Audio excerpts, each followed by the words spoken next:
الحمد لله الحمد لله الذي هدانا لهذا وما كنا لنهتدي لولا أن هدانا الله أشهد أن لا إله إلا الله وحده لا شريك له وأشهد أن محمدا عبده ورسوله لا نبي بعده اللهم صل وسلم وبارك عليه وعلى آله وأصحابه أجمعين. أيها المسلمون الكرام، اتقوا الله فإني أوصيكم وإياي بتقوى الله فقد فاز المتقون.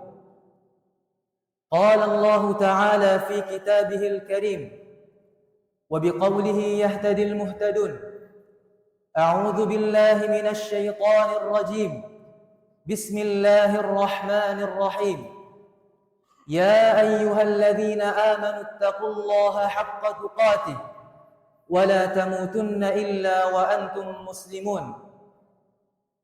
وقال تعالى في آية أخرى: يا أيها الذين آمنوا اتقوا الله وقولوا قولا سديدا يصلح لكم أعمالكم ويغفر لكم ذنوبكم ومن يطع الله ورسوله فقد فاز فوزا عظيما.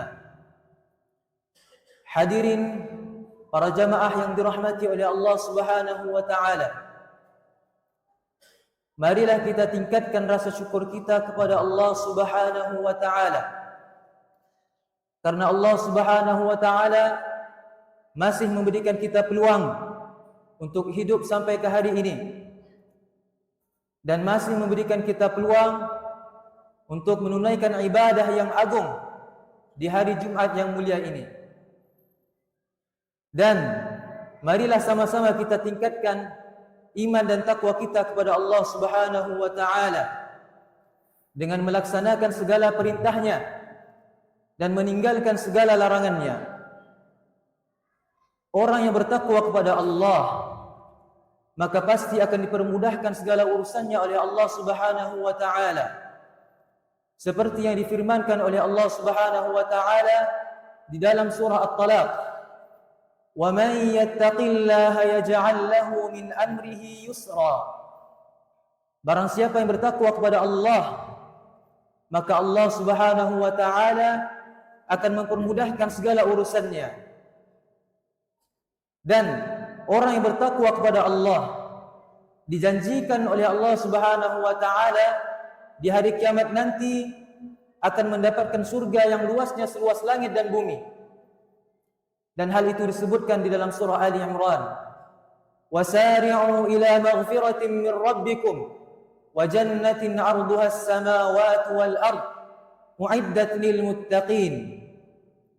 Bersegeralah kalian untuk mendapatkan ampunan dari Tuhanmu dan surga yang luasnya seluas langit dan bumi, dan itu disiapkan oleh Allah Subhanahu wa taala untuk orang-orang yang bertakwa.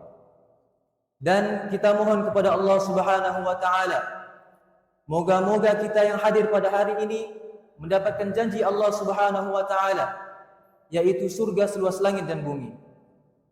Hadirin para jamaah yang dirahmati oleh Allah Subhanahu wa taala, pada hari ini khatib akan menyampaikan khutbah dengan tema bagaimanakah hubunganmu dengan Al-Quran? Bagaimanakah hubunganmu dengan Al-Quran? Karena pada hari ini kita bisa melihat ramai dari kalangan manusia yang sudah mulai melupakan Al-Quran. Ramai dari orang yang di luar sana yang hidupnya memang sudah jarang dengan Al-Quran, dan mereka tidak meluangkan waktu di hari-hari mereka untuk bersama Al-Quran, untuk membaca Al-Quran, walaupun sedikit. Bahkan orang-orang yang sudah pernah menghafal Al-Quran, yang dulunya mereka pernah tinggal dan pernah belajar di ma'had tahfidz, di pondok, tiap harinya mereka bersama Al-Quran, tiap harinya mereka membaca Al-Quran dari pagi sampai malam. Akan tetapi sekarang kita bisa lihat sebagian dari mereka sudah mulai melupakan Al-Quran, sebagian dari mereka sudah mulai meninggalkan Al-Quran. dan mereka sudah jarang membaca Al-Quran.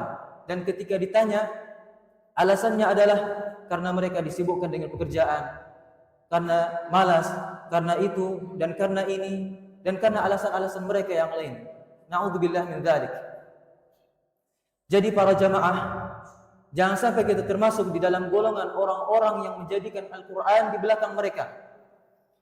Dan jangan sampai kita termasuk di dalam golongan orang-orang yang meninggalkan Al-Quran, golongan orang-orang yang melupakan Al-Quran, apalagi yang mengingkari Al-Quran.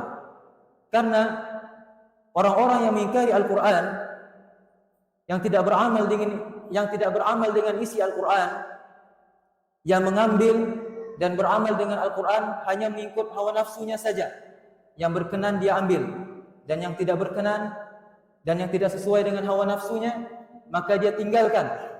Maka orang-orang seperti inilah yang disebutkan di dalam surah An-Nisa, ulaika alladzina la'anahumullah, mereka itulah orang-orang yang mendapatkan laknat dari Allah Subhanahu wa taala.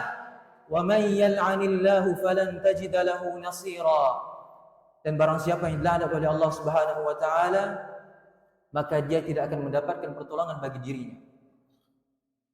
Disebutkan juga di dalam ayat yang lain, di dalam surah Thaha, Allah Subhanahu wa taala berfirman, "Wa man a'rada 'an dzikri fa inna lahu ma'isyatan dhanka wa nahsyuruhu yaumal qiyamati a'ma." Barang siapa yang berpaling dari peringatanku, maka dia akan menjalani kehidupan yang sempit. Wa nahsyuruhu yaumal qiyamati a'ma, dan kami akan mengumpulkannya di hari kiamat dalam keadaan buta.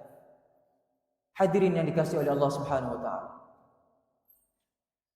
sudah seharusnya bagi kita seorang muslim untuk mendekatkan diri kita dengan Al-Quran. Didiklah anak-anak kita supaya dari masa kecilnya sudah bersama Al-Quran, sudah terbiasa dengan Al-Quran. Dan yang masih belum bisa membaca Al-Quran, maka belajarlah. Dan yang sudah bisa dan yang sudah mahir membaca Al-Quran, maka teruskanlah dan perbanyakkanlah membaca Al-Quran, dan ajarkan kepada sahabat-sahabat kita yang lain. Karena Rasulullah SAW bersabda di dalam satu hadis, khairukum man ta'allama al-Qur'ana wa 'allamah. Sebaik-baik kamu adalah orang yang mempelajari Al-Quran dan mengajarkannya. Nabi tidak mengatakan sebaik-baik kamu adalah orang yang memiliki harta yang banyak, yang memiliki rumah yang besar yang mewah, atau sebaik-baik kamu adalah orang yang ganteng, yang cantik, yang pandai. Tidak. Akan tetapi Rasulullah SAW telah sabdakan di dalam hadis yang baru saja kita dengarkan, dan ini adalah hadis sahih yang diriwayatkan oleh Imam Bukhari, khairukum man ta'allama al-Qur'ana wa 'allamah. Sebaik-baik kamu adalah orang yang mempelajari Al-Quran dan mengajarkannya. Jadi kita semua bisa untuk menjadi orang-orang yang terbaik di sisi Allah Subhanahu wa taala, yaitu dengan belajar Al-Quran dan mengajarkan kepada orang lain. Walaupun yang kita belajar baru Iqra, baru belajar membaca, walaupun yang kita ajarkan hanyalah alif bata, tetapi percayalah dan yakinlah bahwasanya itu semua dipandang dan dinilai besar oleh Allah Subhanahu wa taala. Dan yang sudah menghafal Al-Quran, mau banyak ataupun sedikit, maka jagalah ia dengan memperbanyakkan murajaah. InsyaAllah, jika hidup kita senantiasa dengan Al-Quran, maka Allah Subhanahu wa ta'ala akan mempermudahkan segala urusan kita dunia dan akhirat. InsyaAllah, dikarenakan Quran, Allah Subhanahu wa ta'ala akan mempermudahkan urusan rezeki kita. Dikarenakan Quran, Allah Subhanahu wa ta'ala akan menurunkan ketenangan di dalam diri kita, ketenangan di dalam keluarga kita. Maka jagalah Al-Quran dengan baik dan jangan tinggalkan Al-Quran. Karena jika kita meninggalkan Al-Quran, maka Al-Quran akan meninggalkan kita. Tahfadhuhu wa yahfadhuk. Jika engkau menjaganya, maka dia akan menjagamu. Tatrukuhu wa yatrukuk. Jika engkau meninggalkannya, maka dia akan meninggalkanmu.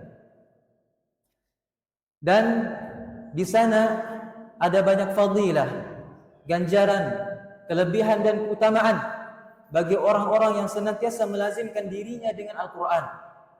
seperti seseorang itu akan mendapatkan syafaat Al-Quran di hari kiamat nanti dengan izin Allah Subhanahu wa taala. Seperti yang disabdakan oleh Nabi sallallahu alaihi wasallam, "Iqra'ul Qur'an." Bacalah Al-Quran. "Fa innahu ya'ti yaumal qiyamati syafi'an li ashabihi."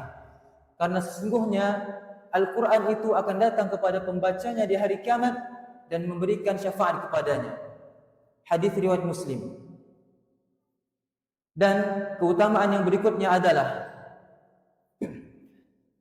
seperti yang disebutkan di dalam hadis bahwa Rasulullah sallallahu alaihi wasallam telah bersabda, "Inna lillahi ahlina minan nas."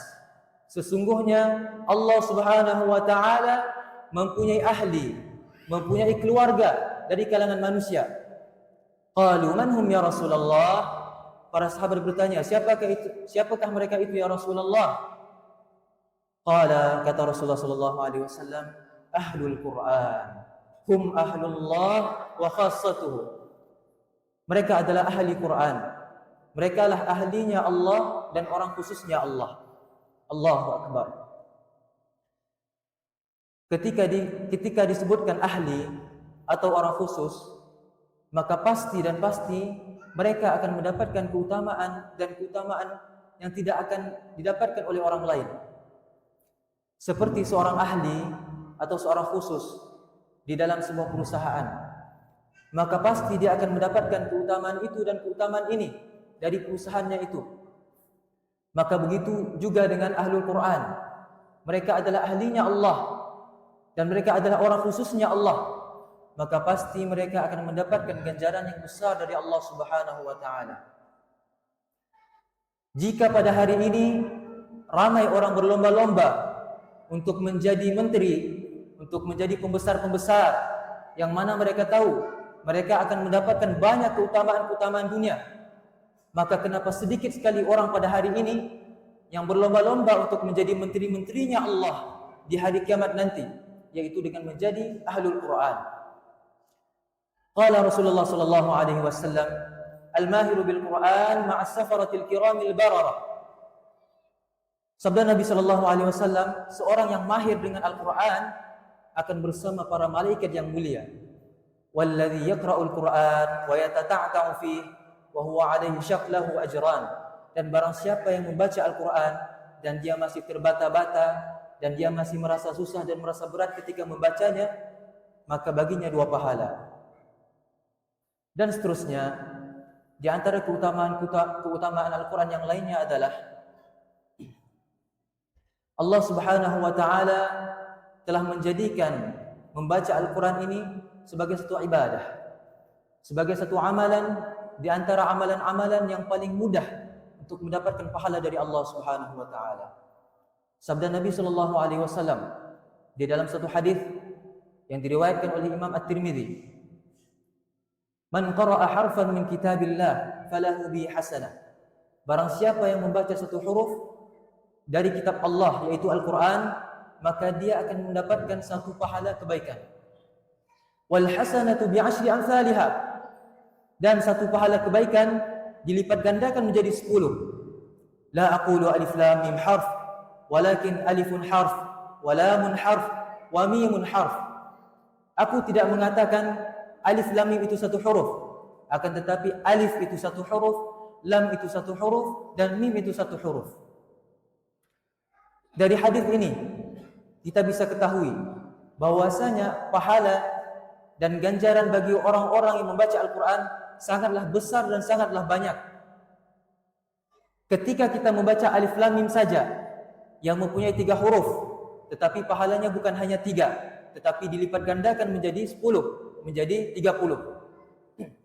Maka bagaimana pula dengan orang yang membaca setengah juz, 1 juz, 2 juz atau 3 juz dalam sehari, maka pasti pahalanya lebih banyak dan lebih besar.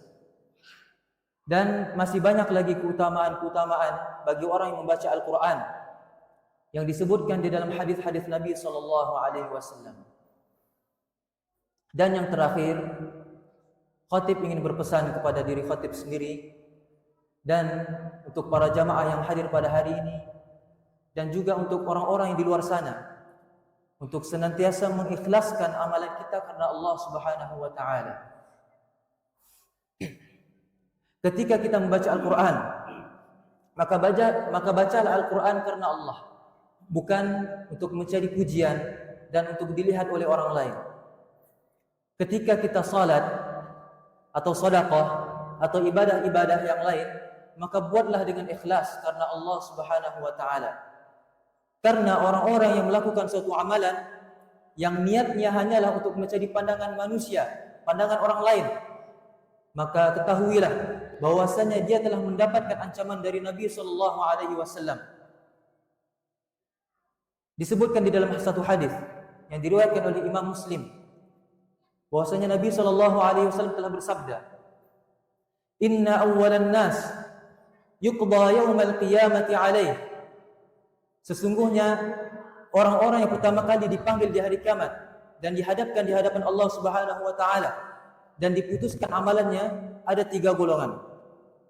Golongan yang pertama, rajulun ustushhid, seorang yang mati syahid. Fa'utiya bihi fa'arrafahu ni'amahu fa'arafaha. Maka dia dihadapkan di hadapan Allah Subhanahu wa taala dan ditanya tentang nikmat-nikmat yang telah dia peroleh dan dia mengakuinya. Qala fama 'amilta fiha. Kemudian Allah Subhanahu wa taala bertanya kepadanya, apa yang telah engkau lakukan dengan nikmat ini? Qala qataltu fika hatta ustushhidtu. Ya Allah, di dunia dahulu aku telah berperang dan aku telah terbunuh dan mati syahid karenamu ya Allah. Qala kadzabt. Kata Allah Subhanahu wa taala, engkau berdusta, engkau bohong. Walakinnaka qatalta liyuqal jari'un. Akan tetapi engkau di dunia dahulu telah terbunuh, telah berperang dan terbunuh dan mati syahid hanyalah semata-mata untuk dipanggil sebagai seorang pahlawan, sebagai seorang yang pemberani, sebagai seorang jagoan. Faqad qila, dan itu telah dikatakan di dunia dahulu. Tsumma umira bihi fasuhiba ala wajhihi hatta ulqiya fin nar. Kemudian dia diperintahkan untuk diseret dengan wajahnya dan dilemparkan ke dalam neraka. Wa rajulun ta'allama al-ilma wa 'allama wa qara'a al-Qur'an. Dan golongan yang kedua adalah seorang yang mempelajari ilmu agama dan mengajarkan kepada orang lain dan dia juga membaca Al-Qur'an. Fa'utiya bihi fa'arrafahu ni'amahu fa'arafaha. Kemudian dia dihadapkan di hadapan Allah Subhanahu wa taala dan ditanya tentang nikmatnya itu dan dia mengakuinya. Qala fama 'amilta fiha. Allah Subhanahu wa taala bertanya, apa yang telah engkau lakukan dengan nikmat itu? Qala, dia menjawab, ta'allamtul ilma wa 'allamtuhu wa qara'tu fika al-Qur'an. Ya Allah, di dunia dahulu aku telah mempelajari ilmu agama dan aku mengajarkan kepada orang lain. Dan aku juga membaca Al-Quran hanyalah semata-mata untukmu ya Allah. Qala kadzabt. Allah Subhanahu wa taala menjawab, engkau bohong, engkau dusta. Walakinnaka ta'allamtal ilma liyuqal 'alimun. Akan tetapi engkau dulu di dunia mempelajari ilmu agama dan mengajarkan kepada orang lain hanyalah semata-mata untuk dikatakan sebagai seorang alim. Wa qara'tal Qur'an liyuqal huwa qari'un. Dan engkau di dunia dahulu membaca Quran hanyalah semata-mata untuk dikatakan sebagai seorang qari. Faqad qila, dan itu telah engkau dapatkan di dunia dahulu. Tsumma umira bihi fasuhiba ala wajhi hatta ulqiya fin nar. Kemudian dia diperintahkan untuk diseret dengan wajahnya dan dilemparkan ke dalam neraka. Wa rajulun wassa'allahu alaihi wa a'tahu min asnafil mali kulli. Golongan yang ketiga adalah seorang yang diluaskan rezekinya oleh Allah Subhanahu wa taala dan diberikan berbagai macam harta oleh Allah Subhanahu wa taala. Fa'utiya bihi fa'arrafahu ni'amahu fa'arafaha. Kemudian dia dihadapkan di hadapan Allah Subhanahu wa taala dan ditanya tentang nikmat yang ia telah peroleh itu. Dan dia mengakuinya. Qala fama 'amilta fiha. Kemudian Allah bertanya, apa yang telah kau lakukan dengan nikmat yang kau telah peroleh ini? Qala ma taraktu min sabilin tuhibbu an yunfaqa fiha illa ayyunfaqa fiha lak. Katanya, ya Allah, aku di dunia dahulu aku menginfakkan harta-hartaku di jalanmu ya Allah, dan aku melakukan itu hanyalah semata-mata untukmu ya Allah. Qala kadzabt, kata Allah Subhanahu wa taala, engkau dusta, engkau bohong.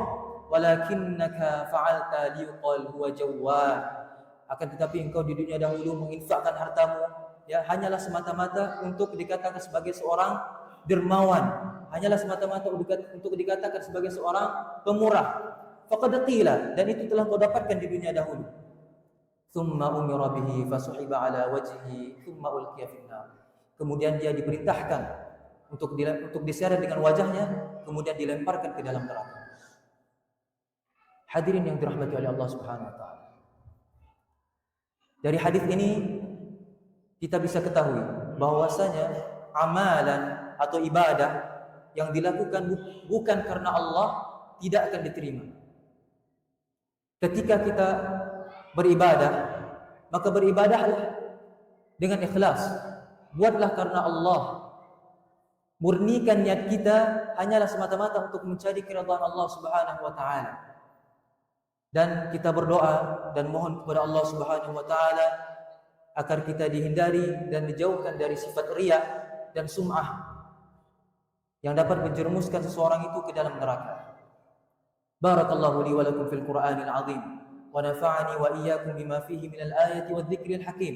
Aqulu qawli hadha wa astaghfirullahal 'azim li wa lakum wa li sa'iril muslimina wal muslimat fastaghfiruhu innahu huwal ghafurur rahim.